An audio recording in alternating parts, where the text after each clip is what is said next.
Hmm.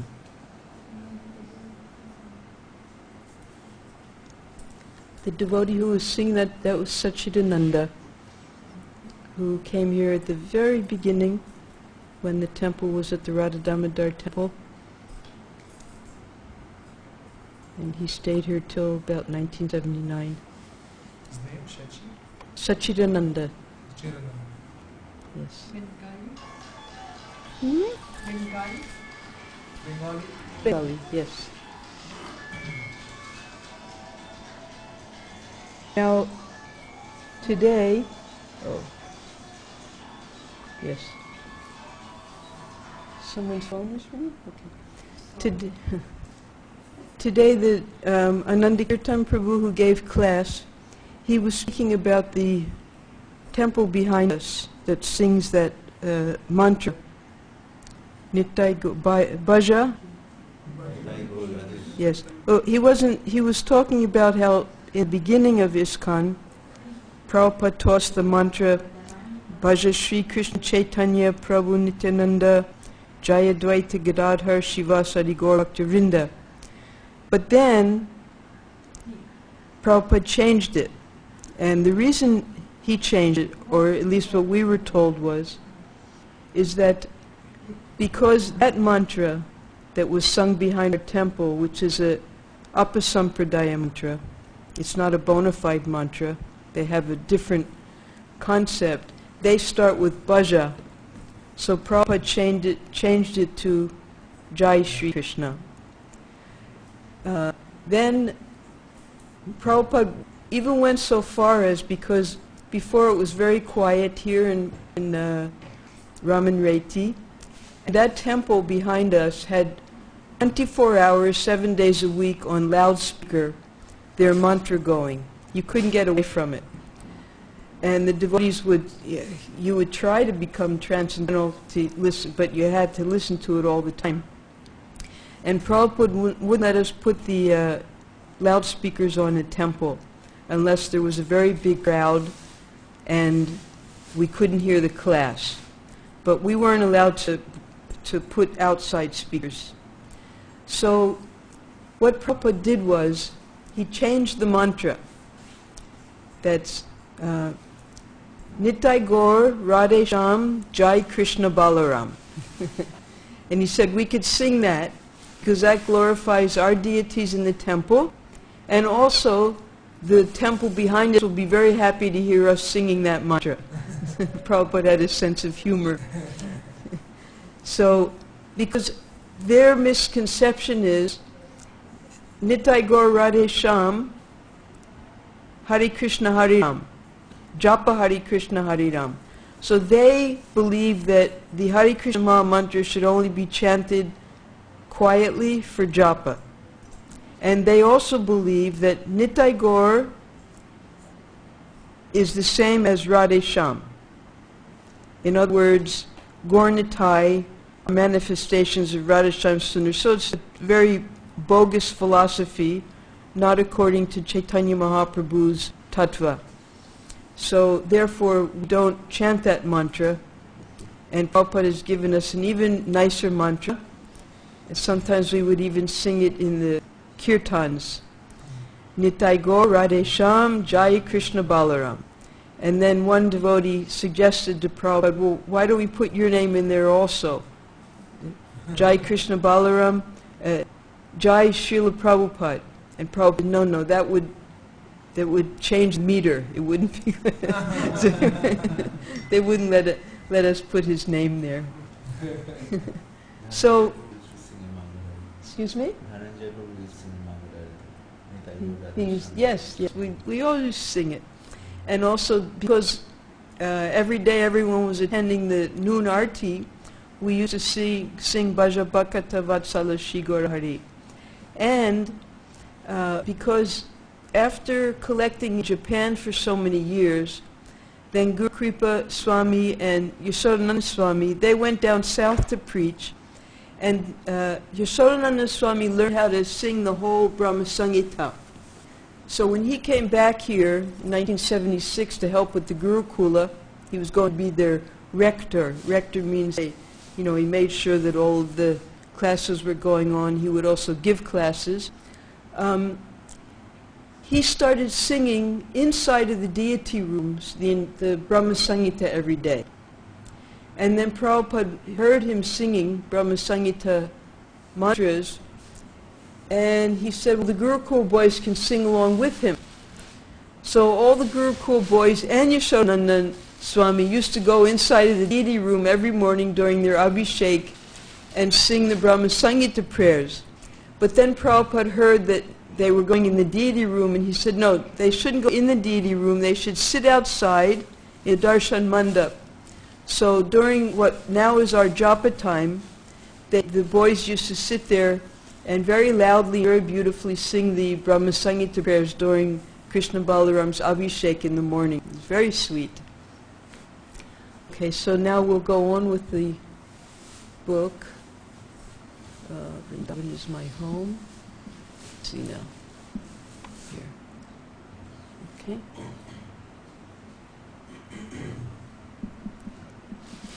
Tomorrow we'll do 1977. We're just going to concentrate on the later portion of 1976 now. Now, there are some very old devotees who are still serving in this temple, and they're some of our workers.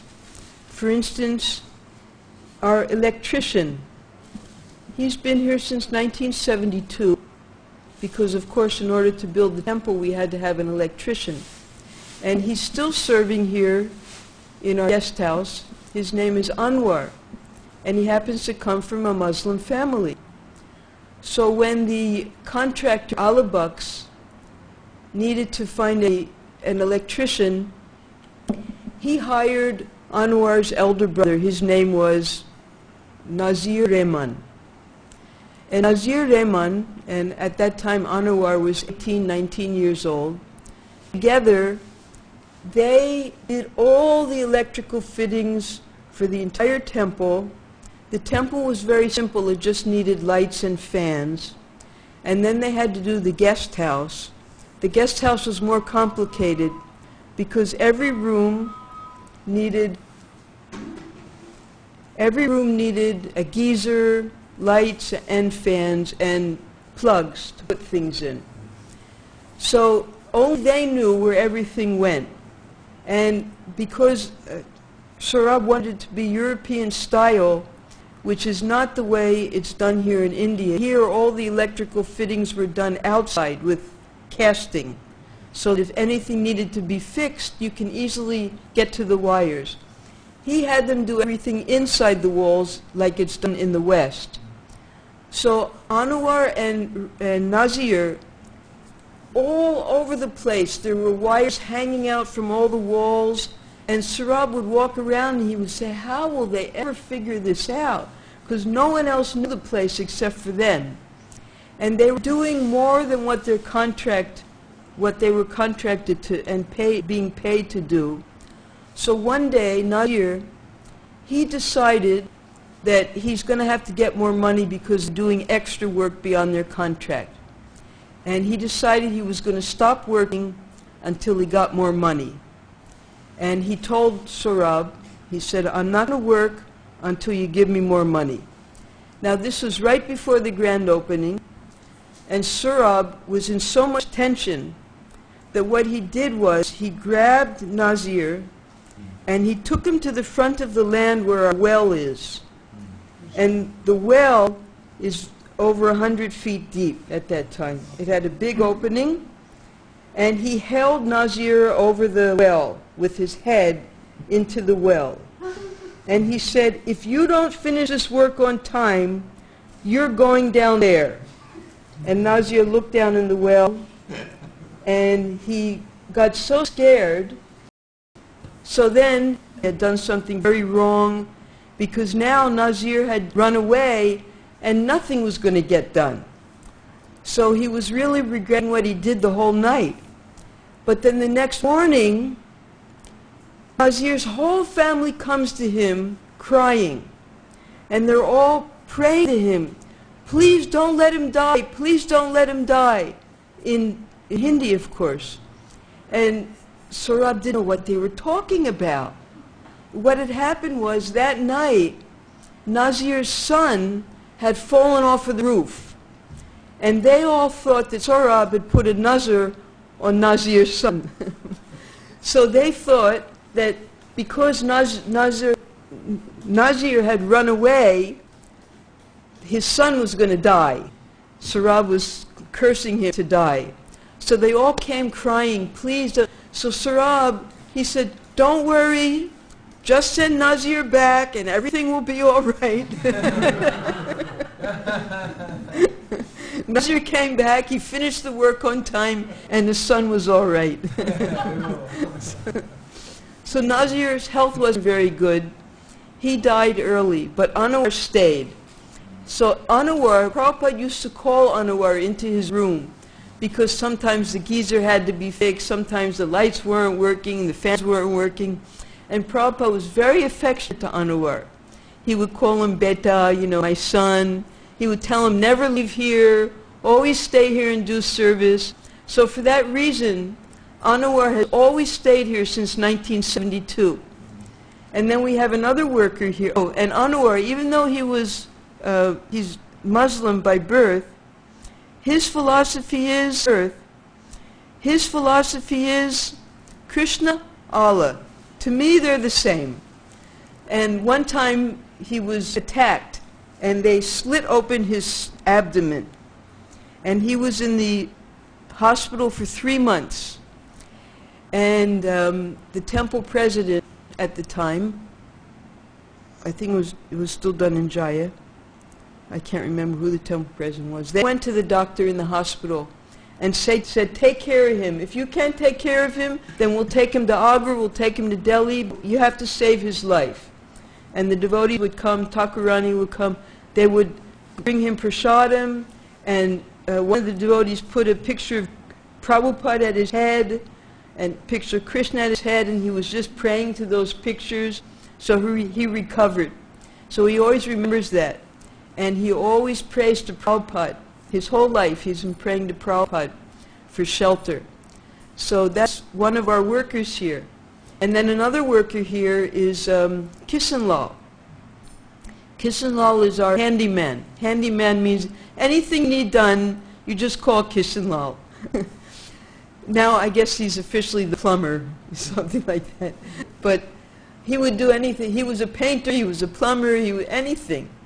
So what happened was the municipality here, you can see sometimes, like when you go past Fogel Ashram, there are trees just in the middle of the road.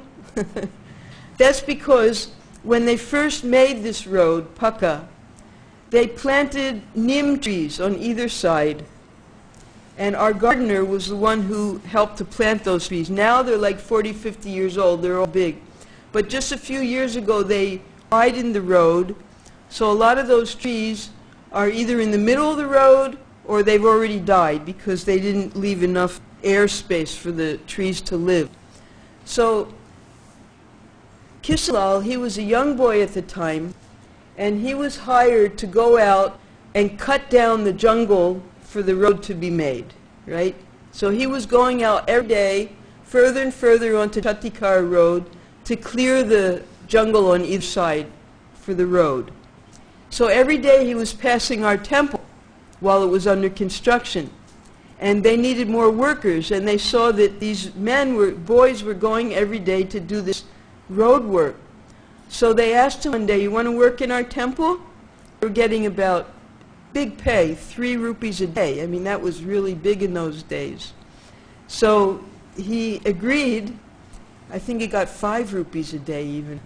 And so he became, and since 1972, he's been serving here in the temple, doing any type of service that's needed here. And then another person who's from the very beginning, since 1972, is our temple carpenter, Gangadhar. So Gangadhar, his father-in-law was contracted to do every single door, every single piece of wood you see in this temple. And we already described how they made the courtyard of the temple into their workshop, and they split up into 5 different groups for the 5 different things needed for the doors, for the sing-a-songs, for the guest house, for the restaurant, like that. Different sections. So because his father-in-law had gotten that contract, they were all from Bharatpur, Gangadhar came here, and he started serving here also from that time. And Prabhupada, he would also come in and see Prabhupada. All of these workers have been here since Prabhupada's time, and Prabhupada encouraged them to stay here in service. So they're also part of our community. They're also devotees, even though they're living devotees, even though they're living outside and they didn't take initiation from Prabhupada. So that's one wonderful thing about our community, how even without initiation, we have so many devotees here who are serving throughout the years. Now, during this time, when we saw 2 days ago that movie by Yarubara, the new Hare Krishna movie, and towards the end it was describing the brainwashing court cases. So one of the complaints against the devotees is they collect so much money, but they live as if in poverty. They'll just have 1 or 2 sets of clothes.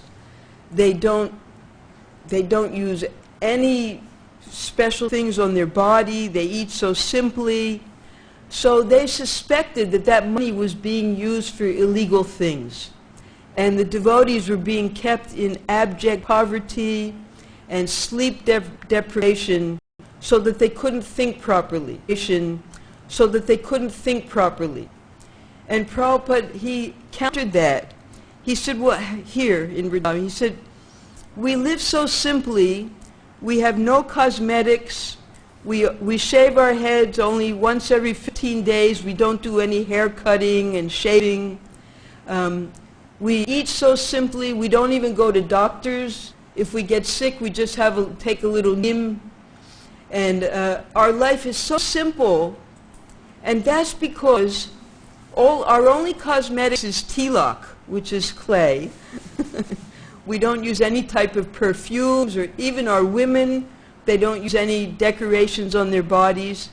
So he was glorifying the devotees for the same reasons that the karmis were trying to make a court case against us. So he said that the reason that we don't spend money on ourselves is our philosophy is that everything belongs to Krishna. So we decorate Krishna as beautifully as possible in the temple. So then Prabhupada went on to explain, I might have mentioned this at the very first day, but Prabhupada made a point of this again and again, that Krishna is black marble and Balaram is white marble, and the floor of our temple is also black marble and white marble. So people who don't have the proper understanding, they're thinking that you're just worshipping stone, why not just worship the floor? Because it's the same marble. Because they don't have any bhav. They don't understand that by the invitation of the pure devotee, Krishna comes into the Archamurti, and then we worship him like that.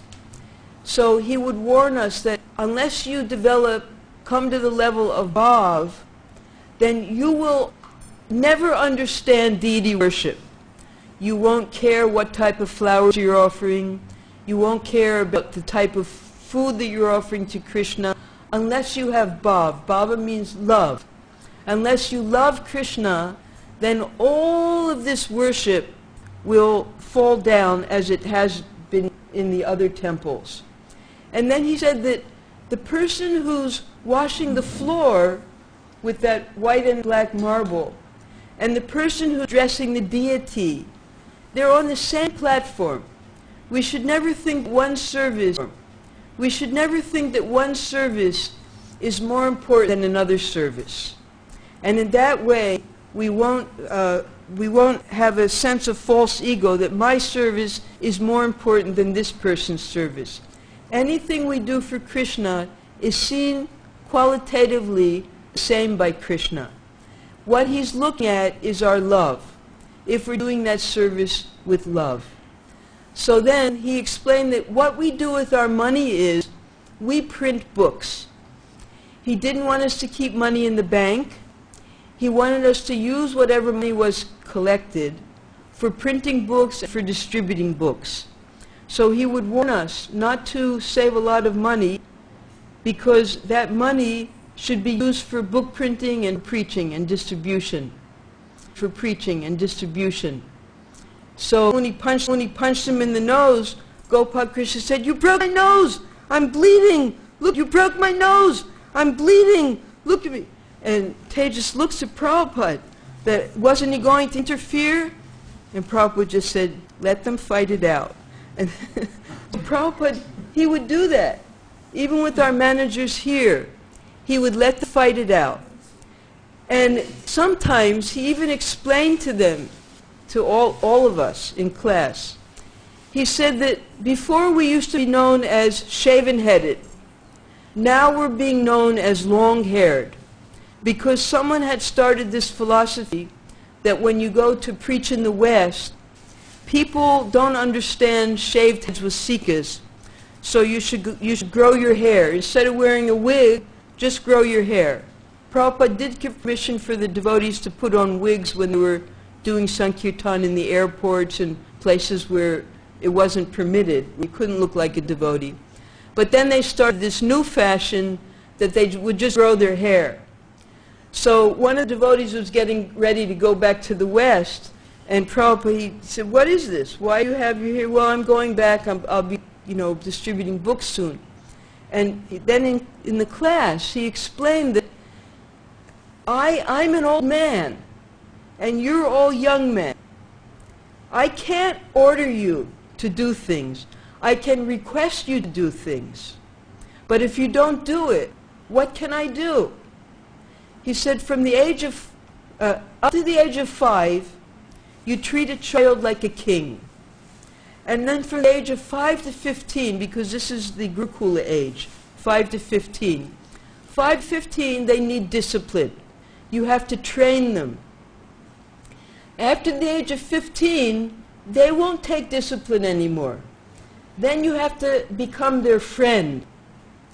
So you're my disciples. That means you're supposed to listen to me.